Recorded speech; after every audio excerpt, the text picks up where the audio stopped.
What's up? Another episode of Ripple Effect Podcast. I'm your host, Ricky Varandas. Today we got returning guest, James Corbett. I think he has the record. He has the most appearances on the show. And he was one of my first guests, so that's pretty cool. Him and Daniele must be up there, I'm pretty sure. But he's here today to talk about his most current documentary called How Big Oil Conquered the World.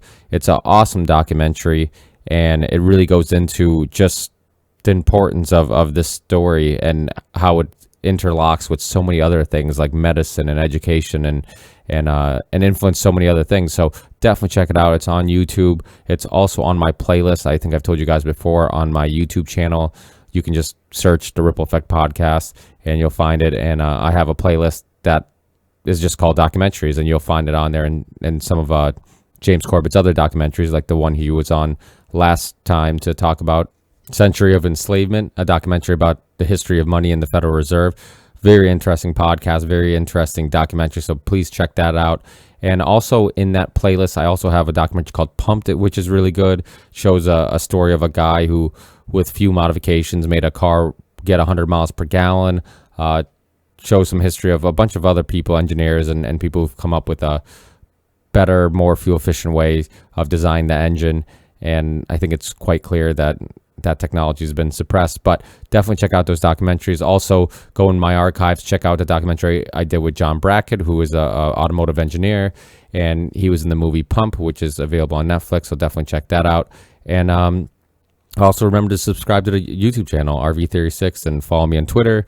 Follow me on Facebook. Look up the Ripple Effect Podcast. You'll find our Facebook page. And the Theory 6 Music Project has its own Facebook page. And if you want to friend request me on Facebook. I definitely approve people that I know are fans of the show. If I leave you hanging, if I see you and I'm not sure if it's spam or whatever, then just hit me up, throw me a little message on the Ripple Effect Podcast Facebook page or and just let me know that, hey, I'm just a listener, fan of the show or whatever. And then I'll approve your friend request. Sometimes I just don't know if it's spam or whatever. So if it's somebody that doesn't look familiar or looks a little abnormal or from a part of the world that I might not know anybody from, I just get a little suspicious. But definitely do that. And I think that's it for now. Remember, if you want to help the show, if you want to support the show, you can always purchase Theory 6 music anywhere you can find digital downloads. I always put the links in the show notes. So if you go on our YouTube channel, underneath the show description, you find links to my guests, their work, and also my work, including my music project. Also, I apologize in advance for sounding like shit on the episode.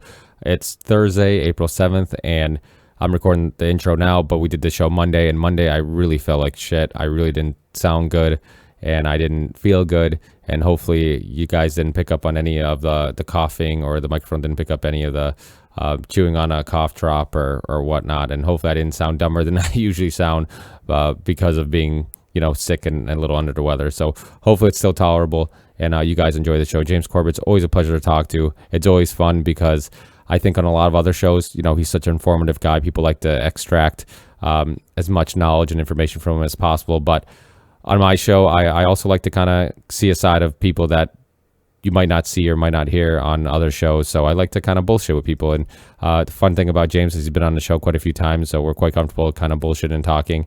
And we have a lot in common when it comes down to parenting and kids and stuff like that. So it's fun to kind of show listeners another side of James Corbett, and also get into the information and all the knowledge and a little bit of both. So enjoy the show, and I'll see you guys on the next one. Peace.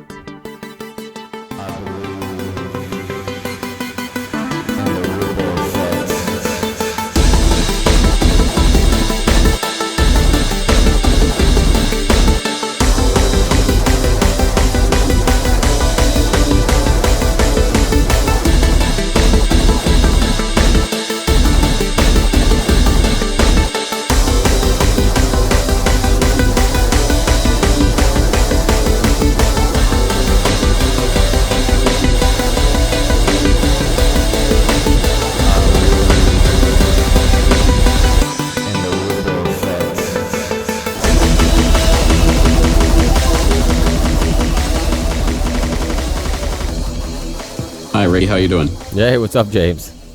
Not much. How are you? I'm doing pretty good. I hear some kids in the background, huh? That's my son. Nice. Congratulations on, I'm sure the listeners are going to get sick of this because every time I talk to you, I always started off by talking about our kids. But congratulations on, you have a new member coming to the family? Yep, she's due next month. Next month? Oh, wow. Yeah. I got, it was funny when I heard that because I also have a daughter on the way in September. So I think we struck gold with, I think if everybody could plan their family, it'd be the boy and then the girl, so the boy could protect the girl. So I wasn't even thinking about that, but yeah, it works out. Yeah, so it works out. So yeah, congratulations. The house is going to get a little crazier, I'm sure. But some people tell me that it's actually easier with two kids because they actually entertain each other instead of constantly needing your attention. Yeah, well, that's kind of hopefully part of the plan.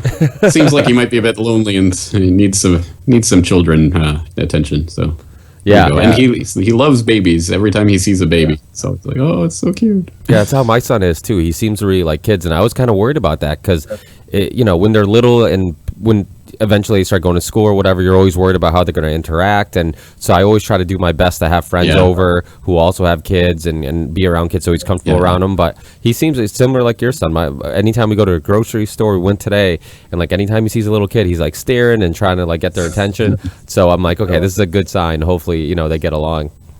Yeah. No, I think I think it'll work out. The only problem or question is, will he feel neglected or lonely because he doesn't get played with as much, or those types of older brother issues. But yeah, well, I guess the other alternative could be worse. I mean, you could get the single child syndrome where they get too much attention, and then exactly. Yeah, I think it's good to have siblings. I had two brothers myself. How about yourself? Yeah, I had one. I'm a twin actually, so we're the same age, and it was Wait, am I talking to Ricky or his twin? Believe me, you're not the first one to ask. It's funny because growing up, it was always weird because I think I had a little bit of identity crisis because of it. Because it was one of those things where people would always be like, "Oh, which one are you, Ricky or Bruno?" And before you could answer, they would just continue talking. Like they're like, "Oh, it doesn't really matter," So they would just because we have kind of like the same friends, and because we went to school at the same we're going to school at the same time and in same grade, same friends. We're both into basketball and we played in a metal band together. So we, so people really just didn't really care which one they were talking to because they figure, like we were almost one person, which kind of, it did have, I think, some psychological effect on us because I think I got into lifting weights because I just wanted to look different than my brother. And then he, I think, purposely didn't lift weights because he wanted to make sure he stayed looking different than me. Right. So it's like, I think there was these subconscious efforts to try to... You got to differentiate yourself a little.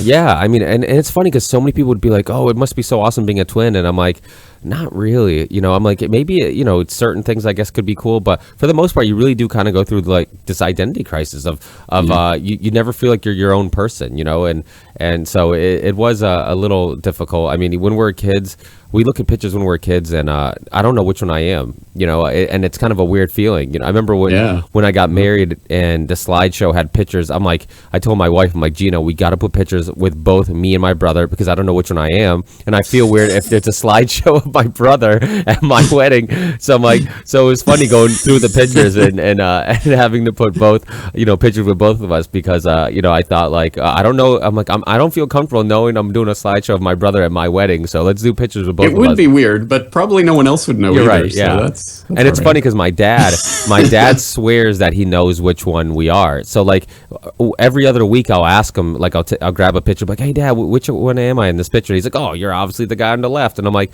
"That's funny. Last week you told me I was the guy on the right," and so he really doesn't know either. We easily could have, I could have been named Bruno. He could, my brother could have been named Ricky, and they switched us, and who knows? We look so close when we're little, and as we got older, we who knows? You could be Bruno. Yeah, it is kind of weird, to look back and be like, could that happen? And I'm like, it absolutely could have, and of course my mother, she makes us dress the same, which doesn't help.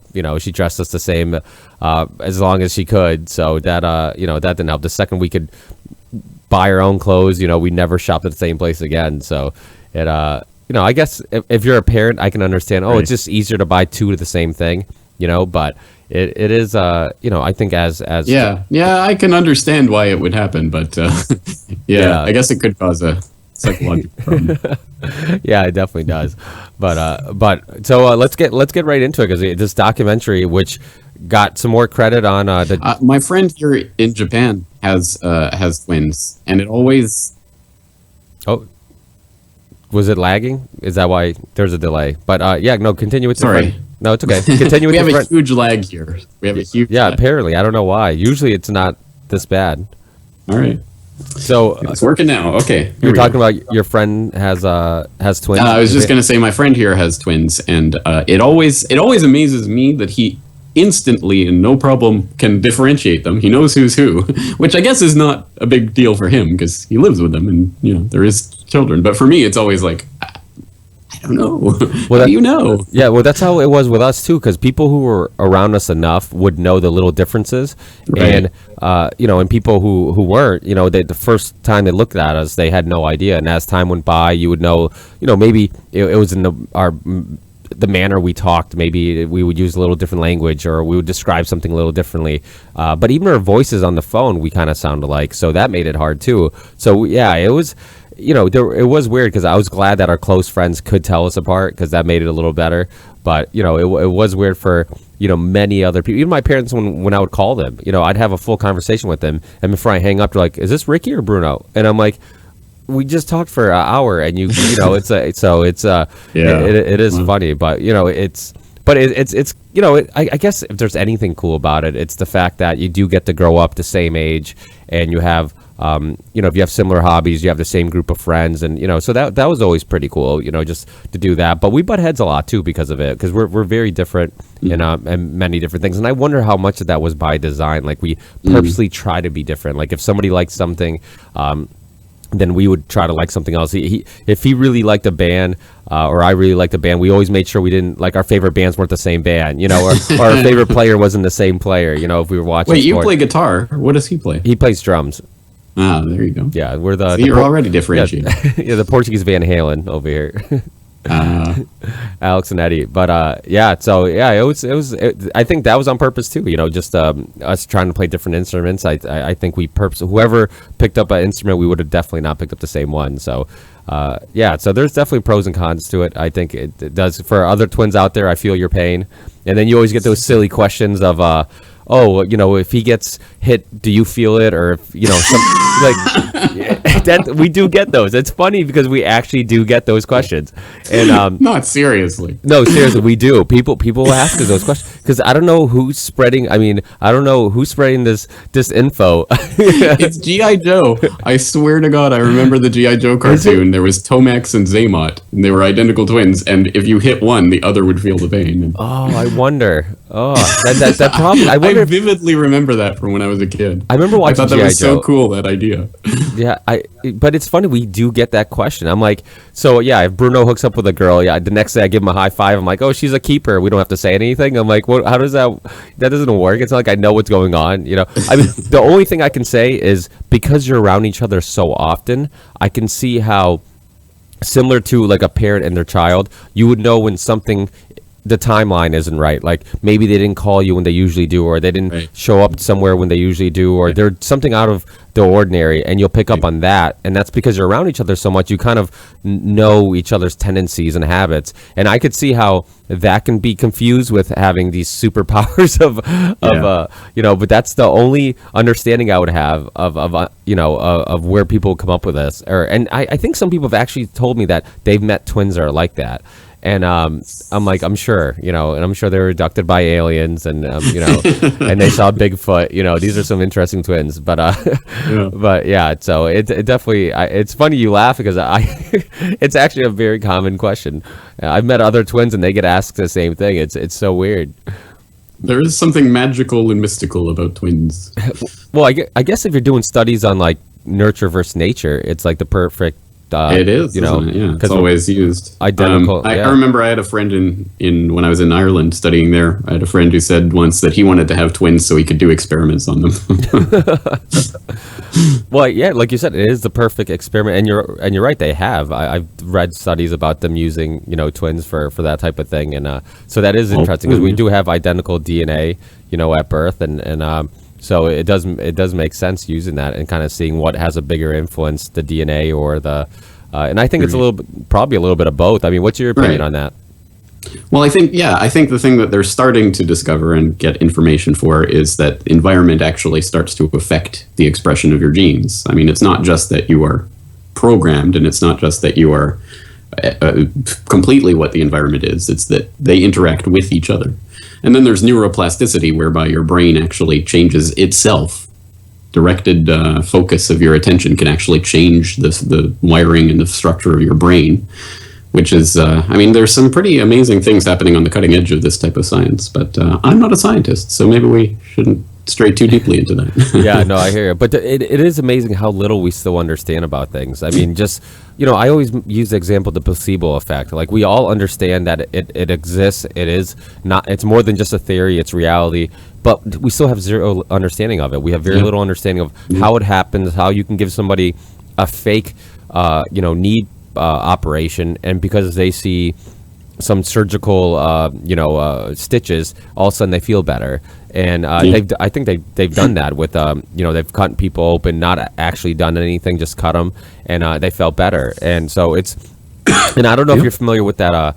I forget his name. The doctor who wrote the book, Mind Over Back Pain, which he was a surgeon who basically he was like this really famous American back surgeon, and he would look at these, basically MRIs or X-rays, and see some people had worse backs than others, but it wasn't consistent with their pain. So some people had really bad backs, and the pain wasn't that bad, and some people had not so bad backs, and they said the pain was really bad. So he couldn't figure this out. He's like, where's the consistency here? What am I missing? And in time, he came to find out that had something to do with basically other things that are going on in your life. In other words, like, he found out that people lost their job, or they had a death in the family, or they were in an unstable relationship, and so you were stressed, and then because of that stress, your body was looking for a weak point or a weak place in your body, or your mind was looking for the focus, exactly. And and it kind of makes sense, because you look at it, we all understand if mentally you feel good, if you're in a good mood, physically you feel good. Well, why wouldn't the reverse happen, where mentally you feel like shit,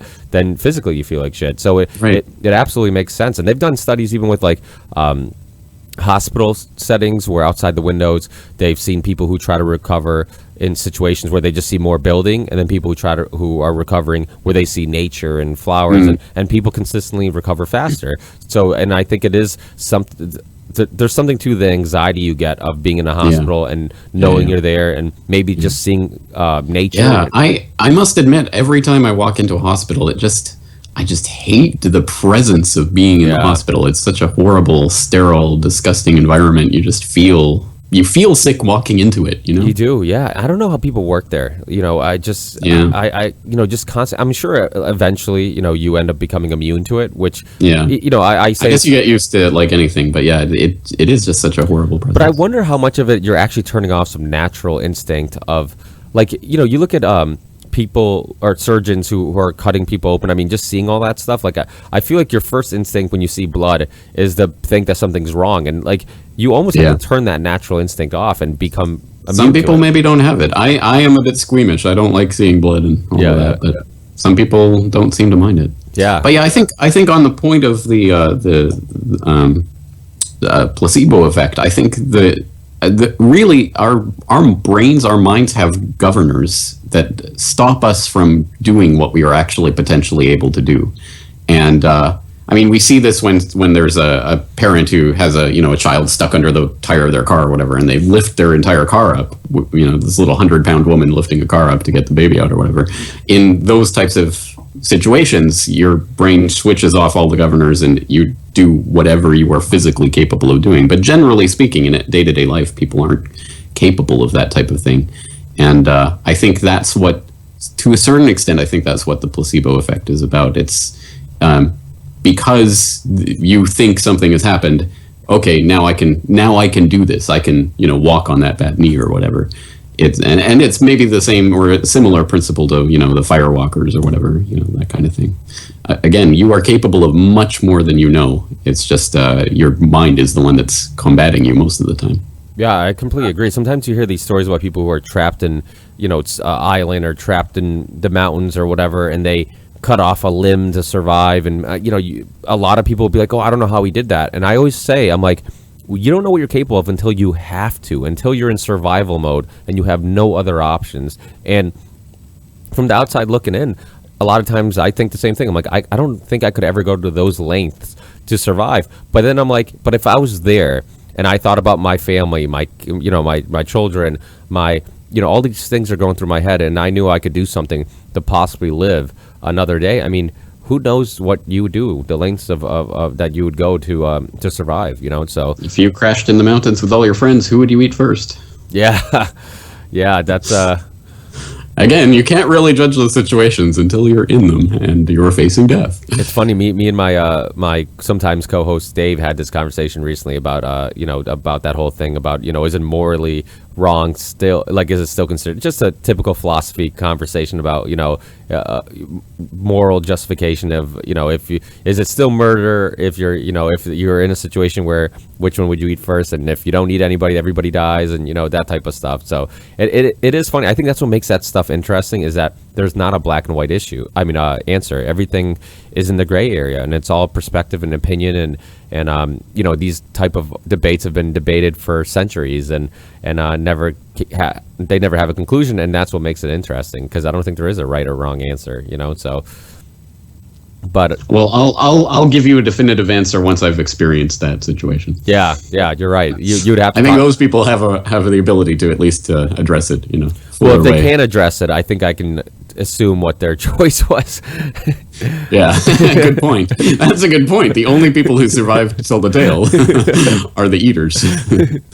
But Eddie Bravo brought up your film again March 7th on the Joe Rogan podcast, which one thing I love about Eddie Bravo is that he has this huge platform, and he's very open to talk about things that from closed-minded people would call controversial, but he's more than willing to talk about this stuff, and it's awesome, because I think anytime anybody spreads this information, it's a good thing.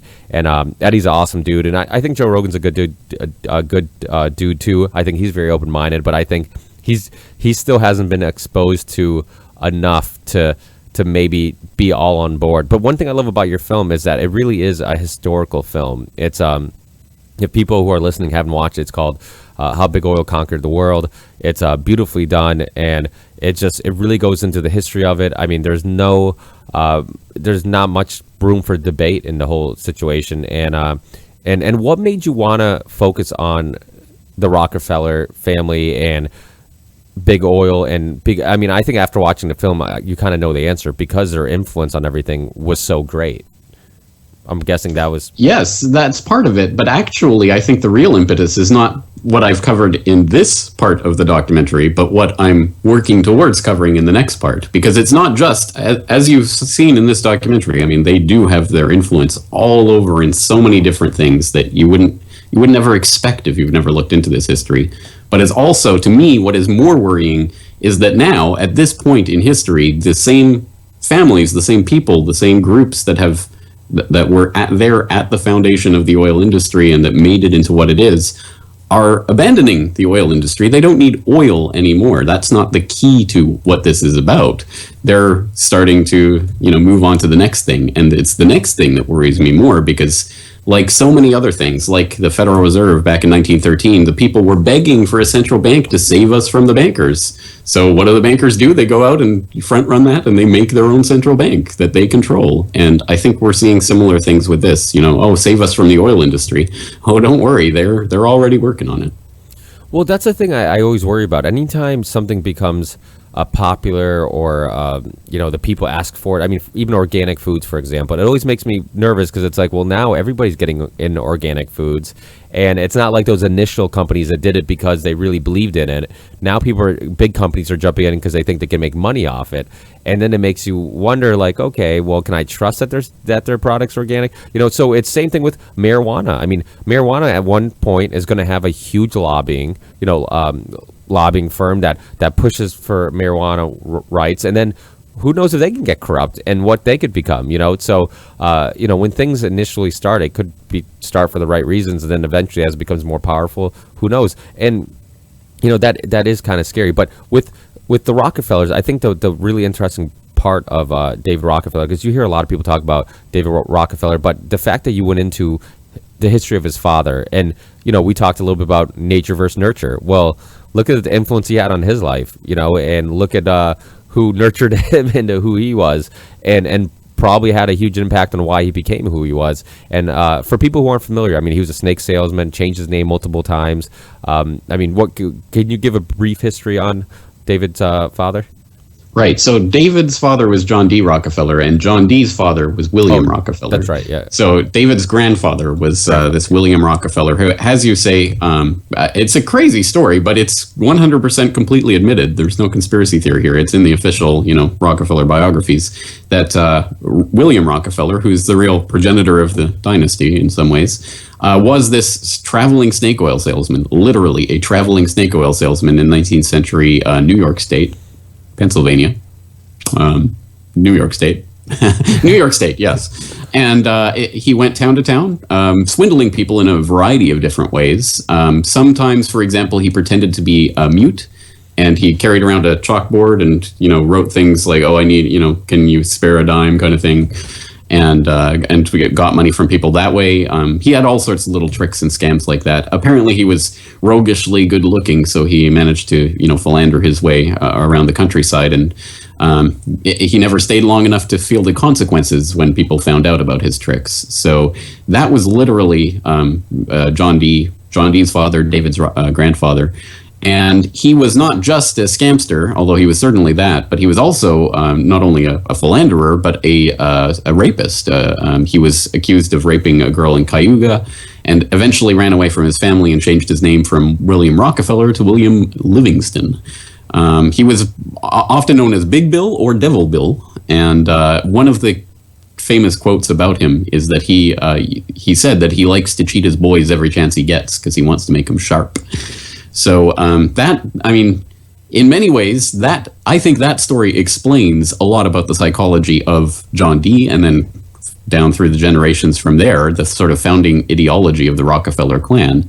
And the way that it's officially spun is that, well, yes, William was this horrible person, but John D. was raised by his mother, who was a devout Baptist, and so he was brought up, and he was a devout Baptist too. And he learned from his father, i.e., he learned what not to do. He learned what a rogue is, and so he wanted to be a gentleman kind of thing. That's the way they try to spin it. I think it's much more straightforward. That I think John D. learned a few things about how to conduct yourself in business from William, and that's a pretty obvious and pretty simple explanation for how John D. became as ruthless in business as he did.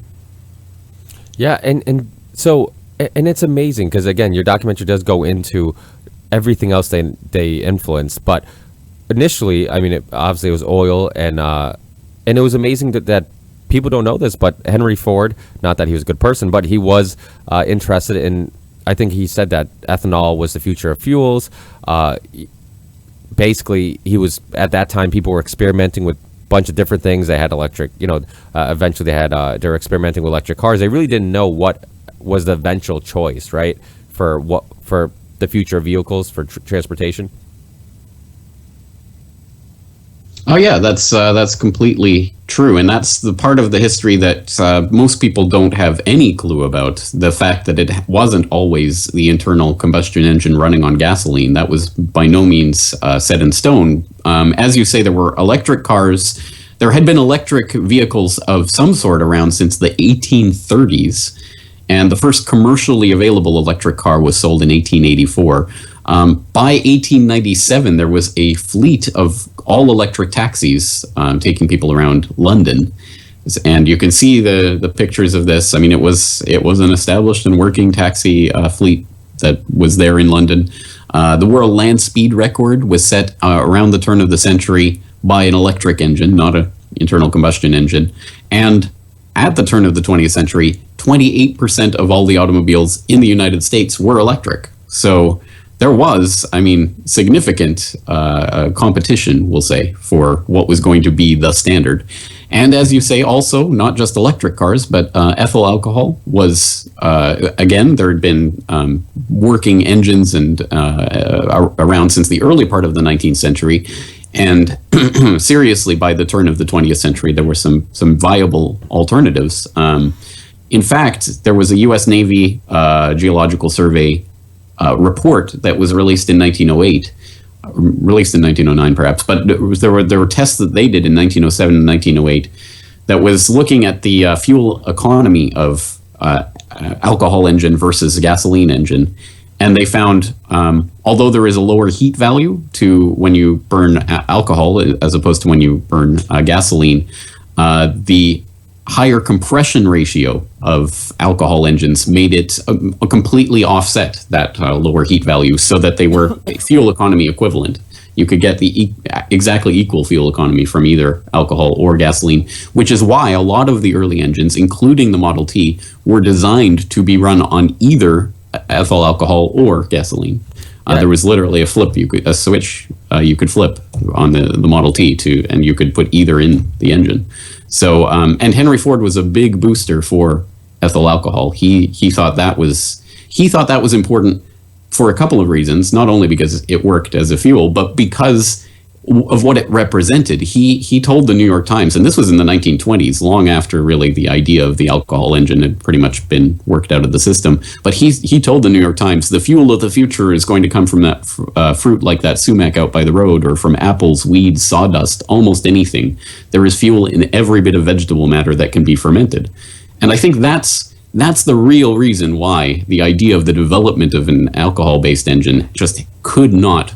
I mean, that was total anathema to the oligarchs, the would-be monopolizers of the oil industry, because you can't monopolize that. If you can make fuel out of literally any vegetable matter that can be fermented, anything that's growing out by the side of the road, you make it in your own still and then put it in your car. I mean, that is the exact opposite of the oil industry model, which unfortunately won out at the end of the day, which is to have this product, this petroleum that has to be taken from the ground, usually in laborious ways, and then refined and then distributed out to people. And it's completely monopolizable, which is, of course, why it appealed so much to the Rockefellers and people like that. Yeah, and the other thing about ethanol is most people don't know, but like you said, all it is, it's alcohol. When you're drinking alcohol, you're basically drinking ethanol. It's moonshine.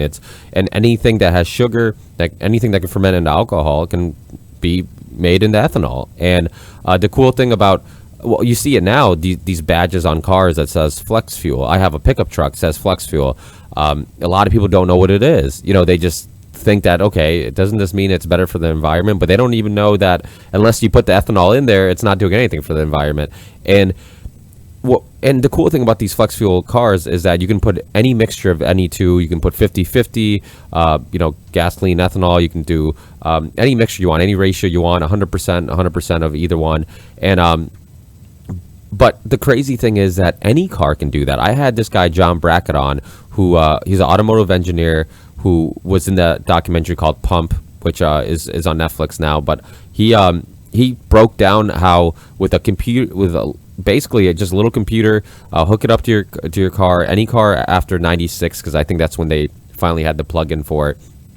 You can re-modify the software to run either one, and people don't know that. So it's amazing that even today with the modern cars, we can do that. And he also talked about how they purposely messed up the timing or something. I can't recall now what he said, but they were trying to make the car run worse on ethanol than they were on gasoline. So, and like you said, you can ferment it from anything, and because of it, you wouldn't have a control over, you wouldn't have the monopoly you have today with oil, and look what it's become. I mean, it's pretty amazing that at one point we could have went down that road of ethanol instead of oil, and now oil has become. I mean, we're so addicted to it that even, we go to wars. Foreign policy is dictated by oil. So there's so much that happens. But Brazil, who got a full independence from oil, every gas station you can choose ethanol or gas. I don't know if you're familiar with the ins and outs of the Brazil story, but I remember reading about this and just thinking, how did big oil let them do this? Like you feel like there would be some crazy resistance to let any country have that type of independence where you could go to any gas station and choose one or the other. Right. I haven't done a great deal of research on Brazil specifically, so I can't really comment on that. But I certainly did notice in the preparation for the documentary that there was there was definitely different ways that each industry developed in different countries, and certainly in different continents, that were not completely under the control or clutch of any one group. And in fact, a lot of the history of oil has been the scramble of competing would-be monopolists for different, sections of the globe. So certainly there have been pockets that have developed differently, and there were. With something like ethanol, different policies have developed in different areas all around the world, and they have more or less eradicated it. But in some places, as you say, it became a viable option. And I think it was in Nazi German, they made some synthetic gas, right? Didn't they experiment with some synthetic gas? And, right. The Nazi war machine ran not on oil, but on a synthetic oil that was derived from coal, because Germany had a lot of access to coal, but they didn't have petroleum. And that was absolutely essential to the Nazi war machine. It wouldn't have been able to function if they had to have relied on oil, because they just didn't have reliable and steady supplies of enough oil to make the entire war machine function. And who helped them with the patent for the process that they used to refine that coal into usable synthetic petroleum product? It was Standard Oil, basically. I can't remember which branch of the Standard Oil, monopoly, the Hydra that got broken up it was, but that did have contracts with and German subsidiaries that they used to basically give that technology to the Germans that allowed the war machine to function. Yeah, well, the interesting thing is how you look at the car. Everything about the car has advanced. The brakes, the suspension, the technology inside the car. I mean, you had just no radios to having radios, 8-tracks, CD players. Now we have Wi-Fi in cars, and yet we're still using the same type of technology and concept with the engine. It's air fuel ratio burns, right. And so. And then you look at the EV1 in the in the 90s, early 90s, 80s, that GM ended up buying back and crushing. And then they had the trolley car thing, where some people don't know about this, but America was actually booming with trolley cars all over the place. And electric trolley cars, people loved them. People could hop on one, and then get off, hop on another one. And then there was this conspiracy between all these companies to buy them all and then basically crush them all or burn them all or something like that, and they actually did get charged with conspiracy. Not just charged, but actually indicted, and they had to pay a grueling, punishing fine for their crime. Oh wait, no, they didn't. Yes, you're exactly right about that story. After World War I, the car industry was still, very in its early stages, and only 1 in 10 Americans actually owned a car at that stage. So it certainly was not the dominant form of transportation. And for a country that was largely based around these urban centers where a lot of people congregated for work, what was the normal form of transportation? It was public transport, which in a lot of cities, dozens of cities across the United States, was electric trolley networks or something along those lines. And of course, again, that presents a problem to the would-be monopolizers who want to make sure that everybody's driving cars and everybody's using their gas. So what did they do? Well, specifically, oh, hi. I'm a little busy. Oh, that's awesome. Go see Mama. Hey, and that break was brought to you by my son. That's happened to me on an episode too. I went long with I think I had Robbie Martin on, and I was going long and I lost track of time. My wife had to go to work, so I looked to my right and there she is holding the baby, saying, "I gotta go." So then I put him on my lap and I think I did another 15-20 minutes, and he next thing I know, he grabbed the foam. I didn't even pick up on it. Robbie did. He's like, "Is he eating the foam?" And he took the foam off the microphone and he was it was hilarious. But they're trying to keep. I don't think I'd even attempt to do that. I thought about it. It would end well. I thought about it. I'm like, should I just cut it? And I'm like, no, I'll give it a try. Yeah, it didn't work out well. Robbie's talking. I'm just like, where is he? Yeah, the joys of parenting. Where was I? Oh, yeah, okay, National City Lines. So National City Lines was a front company that was started by GM in cooperation with Standard Oil of California, Firestone, and I think there were some other companies in that consortium, but obviously people that are connected into the oil monopoly. And they started a practice that became known as bustitution. So they bought up the through National City Lines, their front company that no one knew was General Motors until the meddling man started to get into their plans and start to reveal the actual identity of the company. But they started to buy up these trolley lines and public transit systems throughout the U.S. And their plan was to replace them with GM buses running on Standard Oil gas, diesel. And that's exactly what happened. In the 20 years from the 1940s until 15 years, and from the 1940s to the 1950s, they destroyed the municipal electric transit systems in 45 cities and put gas-burning GM buses on the streets in their place. And according to William Engdahl in Myths, Lies, and Oil Wars, by 1955, almost 90% of the electric streetcar lines in the U.S. had been ripped out or otherwise eliminated, which included the LA Pacific Electric System, which was a $100 million public transit system that was scrapped by Pacific City Lines, which I think was a subsidiary of National City Lines, that was run by H.C. Grossman, who ended up, as I say, not just charged but convicted of conspiracy as part of this in federal courts in the late 1940s, and he paid the grueling fine of $5,000. His company, Pacific City Lines, paid $5,000. H.C. Grossman himself paid $1 fine. Basically, the judge said, "Yeah, you're guilty, but I don't think it's a big problem." That was kind of what the ruling was about. So they got off with the lightest slap on the wrist imaginable, and not only that, but then, in 1953, who did President Eisenhower appoint as the Secretary of Defense? It was Charles Wilson, then the president of General Motors. So literally, the president of GM gets appointed to become the Secretary of Defense, which you might think is rather odd, although it does follow with that Robert McNamara, who was with Ford and ultimately became Secretary of Defense under Kennedy. But Charles Wilson, what did he actually do as Secretary of Defense there in the 1950s under Eisenhower? He got the ball rolling on the interstate highway system, which converted the United States from a country where, before the bustitution scheme, most people took public transit within cities, but between cities, it was still dominantly rail. That's the way most people got across the country.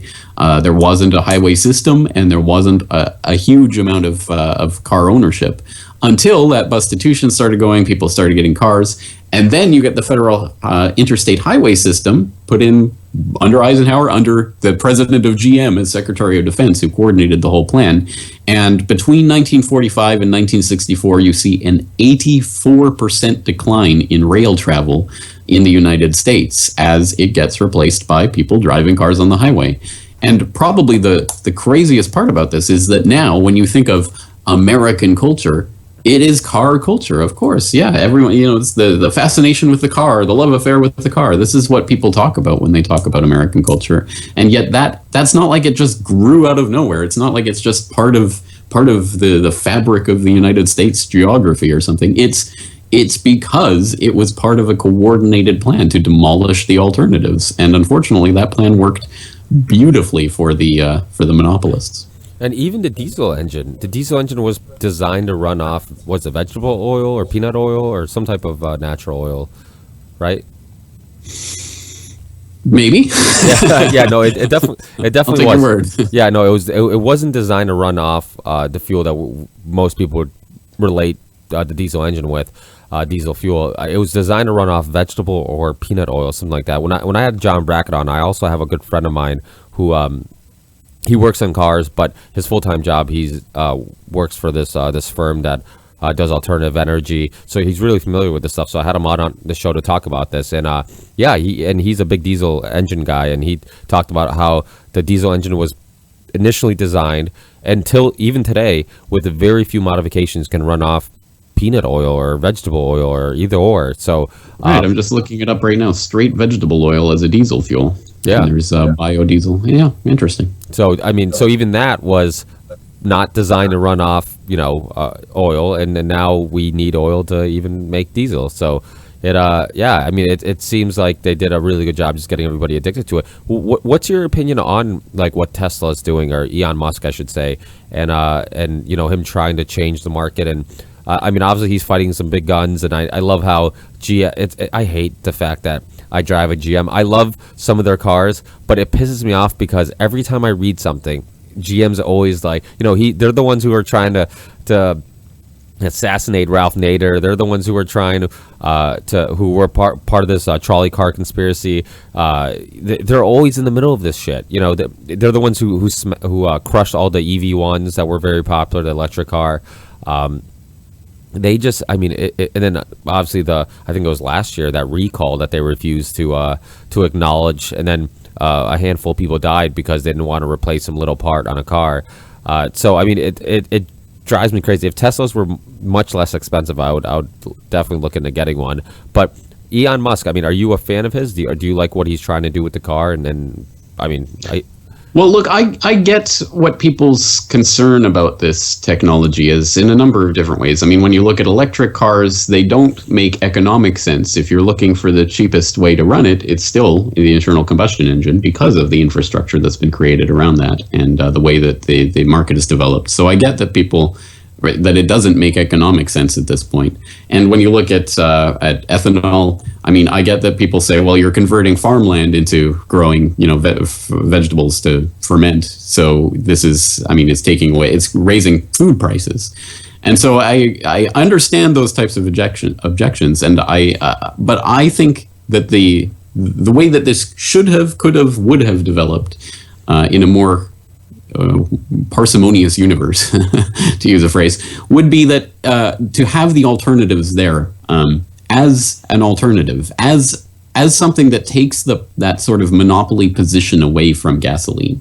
I'm happy for there to be a number of different alternatives for people to choose from, so that if and when people do, I mean, first of all, that there is not that dependence on oil that necessitates all these wars in the Middle East, which honestly, I think that's more often than not just an excuse that gets used for foreign intervention rather than an actual necessity for foreign intervention. But it is the nudge and the wink that they give to the good old boys, you know, oh, you can get a share of the oil if we go into Iraq, you know, and that gets a lot of people on board with those types of things. That would not be an issue if there were substantial infrastructure for alternatives that existed there. So I guess I applaud the idea of trying to break into the monopoly at this point, but I get people's reservations about it and the fact that it doesn't make economic sense. But to a certain extent, I mean, that is the point of this. If all you are looking for is the cheapest, if that is the only thing that matters to you, and all you're looking at is the bottom line, then yeah, probably these types of monopolies are the best and most efficient way to organize the system. I mean, one thing that you can say about the Rockefeller clan and people like that is that the horrible things that they've done have always come with good benefits for people. I mean, it's not like it's just some cartoonish thing where it's just pure evil. No, there's always a bit of candy in there so that you want to eat the poison, right? And that's, I mean, you can say a lot of things about Rockefeller and Standard Oil, but there's absolutely no doubt that the price of petroleum dropped precipitously once they monopolized that industry and streamlined the process. They did make it dirt cheap, extremely cheap to buy kerosene, originally for lamp oil and then ultimately gasoline, because that was the best way to monopolize the market and make sure they got the most market share. So it did have that good effect. It made people light their houses for a lot cheaper, but it gave so much power to this small group.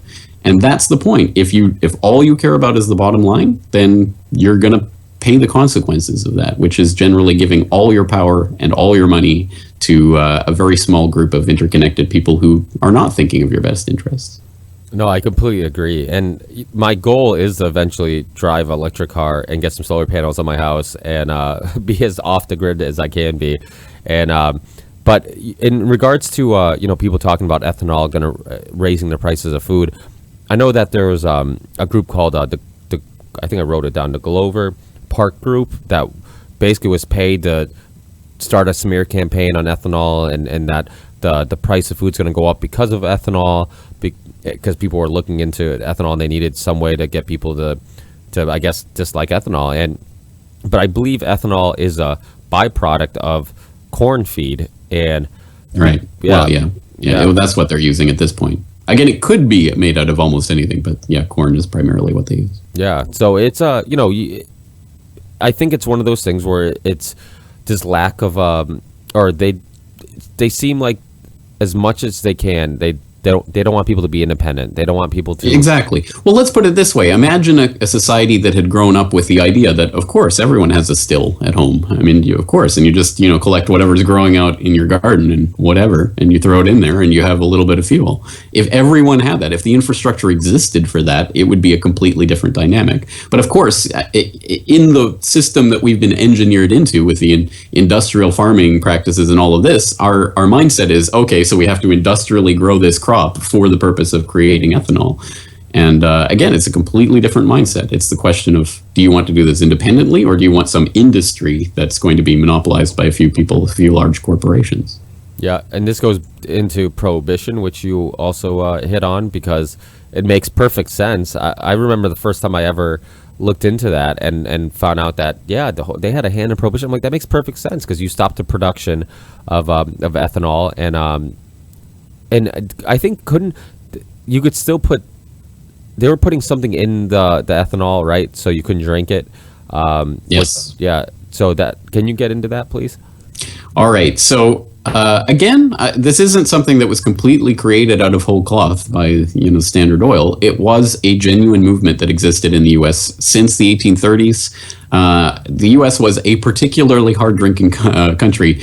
I think it was in by 1830, the average American over 15 years of age drank 7 gallons of pure alcohol per year, which is 3 times more than today's rate. So, it was a hard drinking country, and it had its social consequences, and that was quite famous. And so there was a genuine political movement that grew out about that, trying to stop this. We need good Christian values. We don't want these drunks, polluting our towns, kind of thing.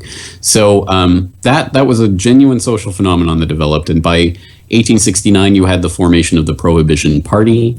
And then in the 1870s, you had the Women's Christian Temperance Union that started to kind of bring this more into the public spotlight. And they had some limited successes. In Maine, for example, in 1851, they passed a law outlawing the sale and manufacture of liquor, but that only lasted 5 years. So it was a pretty limited political phenomenon. It had a limited political success until the 1890s, when you got the birth of the Anti-Saloon League, which started to make some real political progress on the issue. And lo and behold, where was the Anti-Saloon League formed? It was formed in Ohio. And what's Ohio? It's the birth state of Standard Oil and the adopted home of Rockefeller.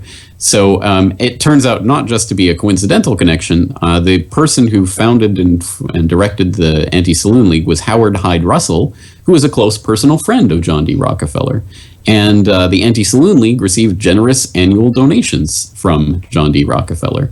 And again, people might say, this is the way the official biographies put it, oh, yes, but John D. Rockefeller, he was a teetotaler. He didn't drink because, he was an upright Baptist, good Christian gentleman, and so he didn't want to take part in that drunkenness, and he didn't want to see his workers taking part in it. He cared about, the society or whatever. That's the way they officially spin it. Which, first of all, there was an actual quote I found about John D. not drinking because he was afraid that good cheer among friends would lead to his downfall in business, which is an interesting way of putting it. I don't want good cheer among friends.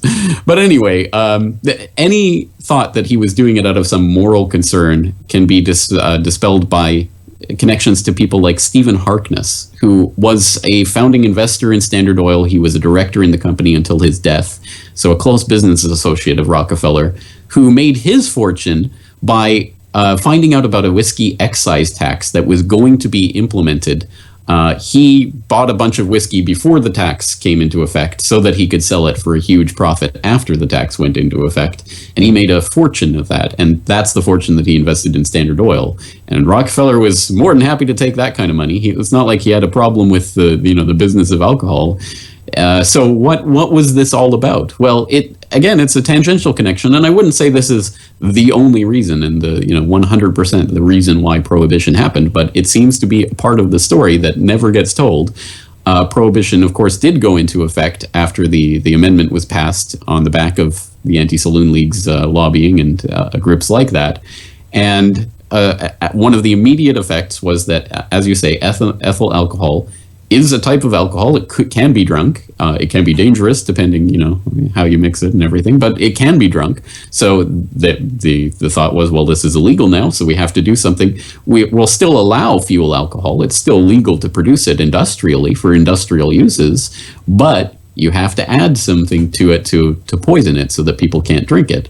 And ironically enough, what do they end up adding to it? It's petroleum products that they added to it to poison it. So, there's the stamp of Rockefeller in a couple of ways on that.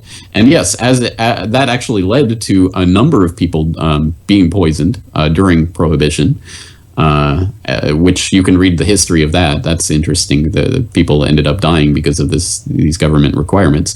But it also was the death nail, the final nail in the coffin of ethyl alcohol as a viable competitor to gasoline. There was a brief moment around 1906 after a Civil War era tax on alcohol had been repealed, because taxes that are put forward because we have to fight this war tend to last for 50 or 60 years.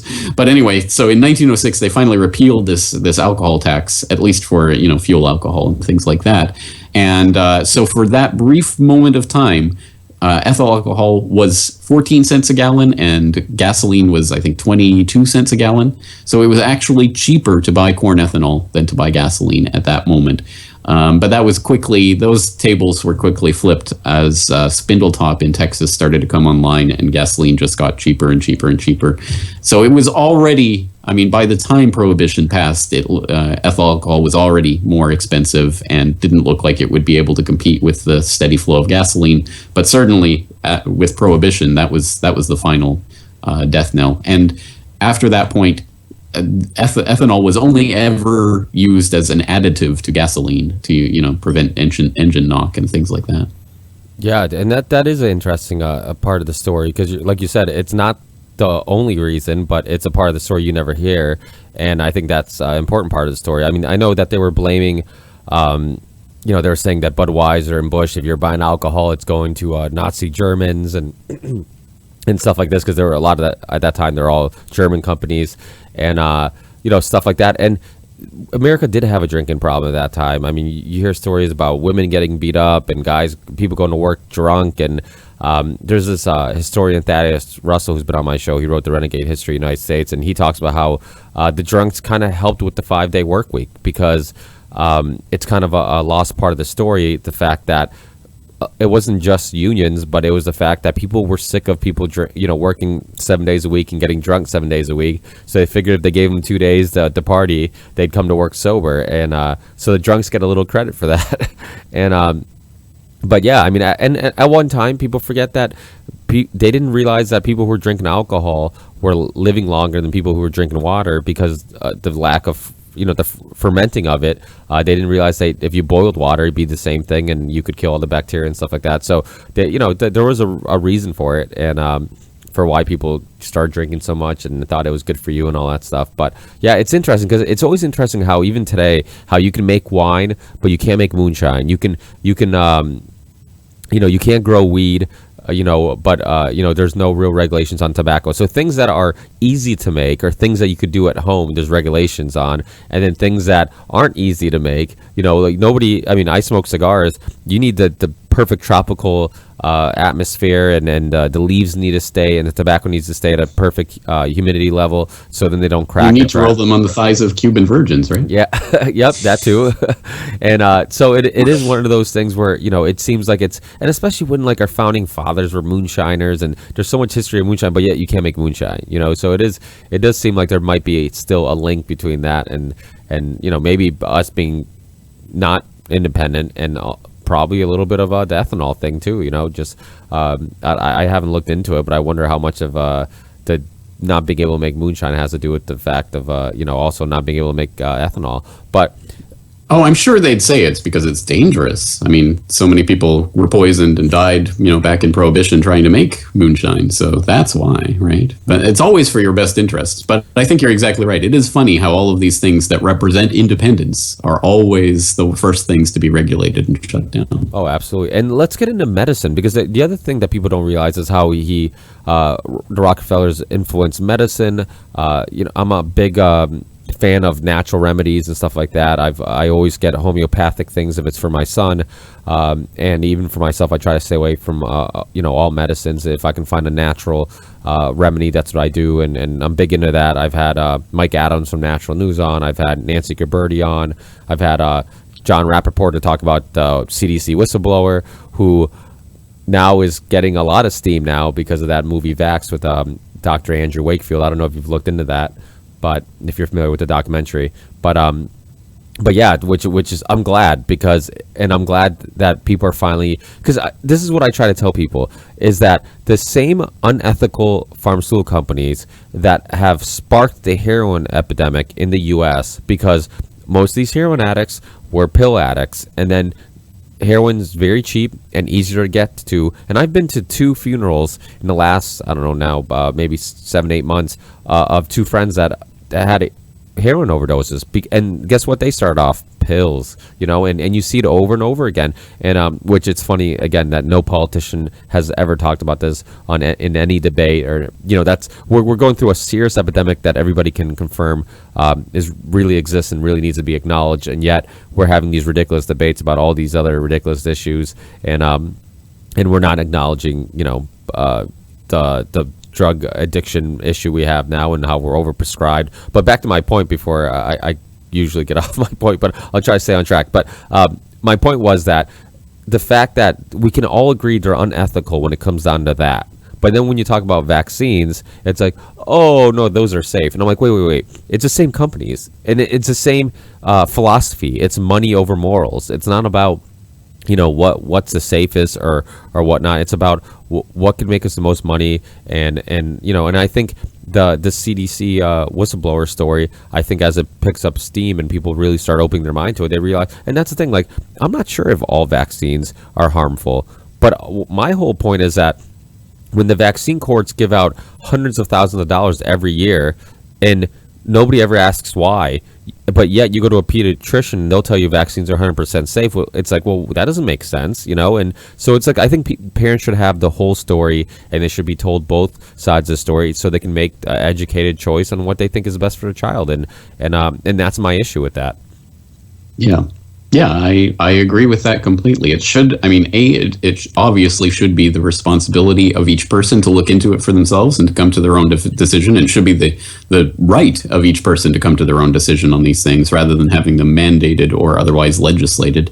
And yes, for people who think that it's just unquestionable how wonderful and virtuous every single vaccine ever devised is, why does there need to be a special court system for vaccine claims, and why are vaccine manufacturers given indemnity by the government for anything that happens as a result of their vaccines? No other industry gets that type of treatment. Why do vaccines get that treatment? So just some things that would hopefully make people think about it. But yeah, we can certainly get into the big oil connections to this if you're interested. Yeah, no, absolutely, because this is one thing that's very interesting to me, because I always wondered how you look at, my parents were, I was born in Portugal, but I was raised mostly in the States, but my parents were raised in Portugal, and my ancestors and all my family, and they're farmers, and they use all these remedies that they make up at home, teas and root extracts and all these things that were always considered medicine. And at some point, that was called pseudoscience, and only things that were made in a lab with chemicals was considered medicine.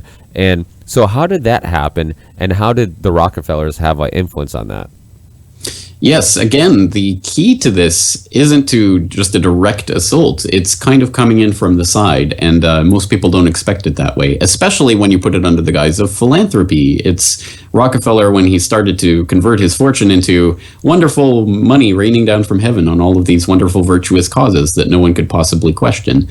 And part of that was the takeover of education. And a key part of that was on the back of something called the Flexner Report. There was this researcher named Simon Flexner who was being funded by the Carnegie Endowment. He went on to become a Rockefeller Institute researcher. And he basically did a survey in the early part of the 20th century of different medical colleges across the United States. And they were in just such a poor condition. They were all over the place. There was no standardization in terms of what even being a doctor meant, how people received that title. It was just all over the place, and there was all sorts of different practices. So the idea here was, we need to sort this out. We need to make a standardized kind of system. We need to make sure that someone who gets trained as a doctor is getting, a good proper education, which again sounds, in an abstract way, it all sounds great. Until, of course, Rockefeller and Carnegie and these other big foundations and endowments come in with their money to provide them to medical colleges that standardize their curricula in a certain way. And that's the key to all of this. Of course, we'll give you the money, but that means you have to follow these guidelines. You have to have our people on your board. Those types of strings come attached with this type of money, as always. And as a result of that, the long shot is, the upshot of this is that the American Medical Association, which was tied in with Carnegie and Rockefeller from its earliest stages, really became that centralizing, standardizing vehicle that became the licensing body. They decide what is a doctor and what isn't. And of course, all doctors receiving the newly minted Rockefeller or Carnegie approved education were taught the same thing, taught pharmaceuticals as the key to how people get better, how people are cured. And it's strange for a lot of people even to hear this at this point in history, because of course, what else is there? You have a problem, you get drugs, you get better. That is medicine. But it wasn't the way people viewed medicine, especially at that time, late 19th, early 20th century. There were still a lot of people practicing naturopathy, homeopathy, natural medicines, natural remedies. Was the way a lot of people got cured. In fact, from what I understand, John D. Rockefeller's personal doctor was a homeopathist, not a practicing, big pharma type medicine. So there was a lot of different things that were available at that time, a lot of different cures. And in fact, the people who practiced what we now think of as medicine at that time were known as butchers, because, doing surgery without anesthetic and things usually were horrific things. It was horrific. And cutting and burning, which is now, again, taken for granted as the way that you get cured, was often seen as a horrific way of curing someone. So that battle that was going on, that battle of ideologies, was more or less won by the people practicing what we now know of as medicine, and the big pharma companies that ultimately ended up benefiting from that. And it wasn't, again, this wasn't just some tangential connection.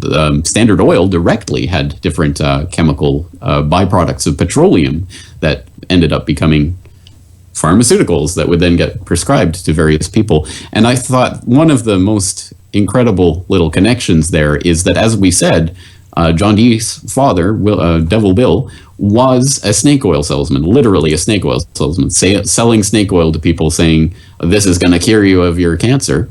And he called his snake oil Nujol. He sold it as Nujol, new oil, Nujol. And Standard Oil actually spun off a subsidiary, Stanco, which manufactured Nujol, which was a laxative. Again, pretty much the same, almost the same as the snake oil that Rockefeller was selling back in the day. But they sold this Nujol laxative, which they made a great profit. 28 cents for a 6-ounce bottle. It cost them less than 1/5 of a cent to manufacture it. So that's the kind of a direct business interest. And we see that, of course, all of the big chemical companies derive from petrochemical concerns or companies that are tied into the petrochemical matrix.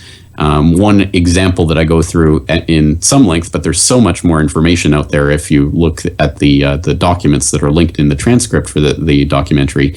But IG Farben was the biggest chemical company in the world. It was this conglomerate that came together in early 20th century Germany of a bunch of different chemical manufacturers. And ultimately, it was like Standard Oil was broken up in 1910 by the Supreme Court and ended up making Rockefeller much richer. IG Farben was broken up after World War II because it had been a key part of the Nazi war machine, but all of the individual parts of the IG Farben empire are still around, and they still some of the biggest companies on the planet. In fact, the biggest chemical manufacturer on the planet is an old IG Farben offshoot, and there's a couple of big big pharma companies that are IG Farben offshoots, including, of course, Bayer. So, so there's direct tie-ins with the oligarchy and big pharma, and they're the ones who benefit from this philanthropy of this, wonderful education that the Rockefellers are helping to bankroll for the doctors that standardize the system that prescribes their own products as the cure. Yeah, and IG Farben was a part of the concentration camps, right? And I mean, it's pretty crazy to think, but I think one of the founding members is eventually ended up being on the board of Bayer. It's like Edmund Mir or something like that. It's somebody but there's links to the people who worked for IG Farben. I think one of the founding members ended up being on the board of Bayer, and that company was one of the biggest companies in the world, and it's amazing that they weren't just basically tried for war crimes and they were treated as criminals. But we saw the same thing in Nuremberg with Project Paperclip and all the scientists that came here. I mean, our NASA program, the U.S.'s NASA program, was created by a Nazi German, and so it's it is interesting when you look at all the links to that, and it's just amazing what medicine has become. Where before like you said, we used to look at things like teas and root extracts and leaves and anything natural as also medicine, anything that could cure you or anything could treat you to some extent. But there's no money in that because you can't patent a natural substance. You can't patent that. And sometimes I get in debates with people because people be like, oh, well, supplements and natural remedies don't have to go through the same FDA approval. I'm like, well, one, the FDA approval is not very good because a year later, sometimes less, you'll see a drug on TV, or I should say attorney's office on TV talking about, oh, do you have a family member who took this drug and died? We can get you some money. And it's like, wait, if they went through the FDA approval to be safe, are we guinea pigs, or are they just giving us shit? And then they're like, oh, let's see how they react to it. I'm like, because we're supposed to have the peace of mind that if it's FDA approved, it is supposed to be safe. So why are things being FDA approved and taken off the market? So I think that's a very just obvious example of how everybody's in bed together. And so yeah, I think this issue is so important because you get people like Dr. Brzezinski, who's been on my show, who's considered pseudoscience, but he can't get FDA approved because he has a treatment for cancer, and you look at cannabis oil. I mean, Rick Simpson, who's had luck with curing cancer. My whole issue with all this is, why isn't it a option? Why don't people at least have the option to try it? If it doesn't, I agree. If it doesn't work, then it doesn't work. But right, I don't get into giving people medical advice, because if I detail the history of the Federal Reserve wrong, then that's bad, and I'll try not to do that. But no one's going to die. But if I tell you this is a cure for cancer and it isn't, then you could die. So I take that extremely seriously. I don't try to tell people that I have the answers on things like that I don't have the answers. But I agree completely that the options, the alternatives, the information, the products should be available for people to choose. Come do your own research, come to your own conclusions, and do what you want with your own body. And that should be a fundamental principle, because when we leave it to things like the FDA and we turn off our brain, okay, it's FDA approved, I guess it's good, you are putting yourself at risk, or your family's health at risk. And that, I mean, it's just such an insidious process, because it all comes with this stamp and the imprimatur of authority. Well, the authorities have looked at this and decided it's good for you. So yes, I think it is absolutely the answer to all of this. I mean, the oil industry and all of these offshoots that we're talking about is freedom, is opening this up to people to have independence, to have options, to explore alternatives. And that's exactly what the monopolists have always been fighting against. That's exactly why they want to create their monopolies, so that you cannot escape their clutches, that you have to drive a car on gasoline, and you have to go to the doctor to get your pills that are derived from petroleum products, and you have to eat your GMOs that are being created by the same offshoots of the chemical companies that started the Green Revolution, and all of this other stuff that I talk about in the documentary. And it's just such a vast and interconnected web that influences every part of your life that most people have no idea that they're caught in. And that's basically what I'm trying to get people aware of, is the fact that you're in this and you have to be aware of where it came from and who's behind it if you want to have any hope of avoiding falling into their next trap. And I think we'll have to wrap things up because I have to go out with my family in a few minutes here.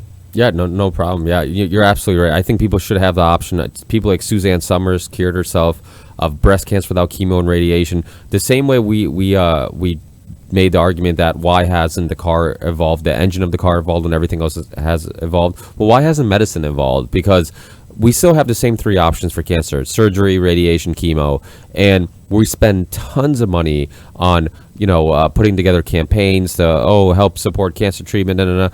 All this money goes, and we have zero progress, and nobody ever asks that question: where's all this money going, and why hasn't anything changed? You go to the hospital today with cancer, or you go 20 years ago, you're getting the same treatment, the same drugs, same everything. And I think people have to ask that question. I think it's a very important topic, like you said, because people's lives are on the line, and I think the fact that people don't have that option, or at least aren't told that option. I talk to people sometimes who are like, well, I've never heard of Dr. Brzezinski, or I've never heard of hemp oil curing cancer, and the fact that they've never even heard of it, like, it bothers me, because it's like, it's sad that they have this mentality. And that's the thing, like, it's dogma, it's science dogma when it comes down to GMOs. I think there's good people who believe GMOs are safe because they're stuck in that science dogma, and they're and they don't look at everything open-mindedly, and anybody who questions science is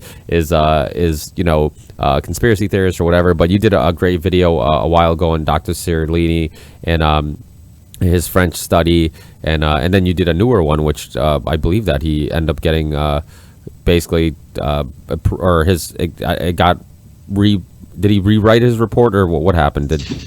He did rewrite the report. It got republished, and he ended up winning I think it was a libel trial that he That's was awesome.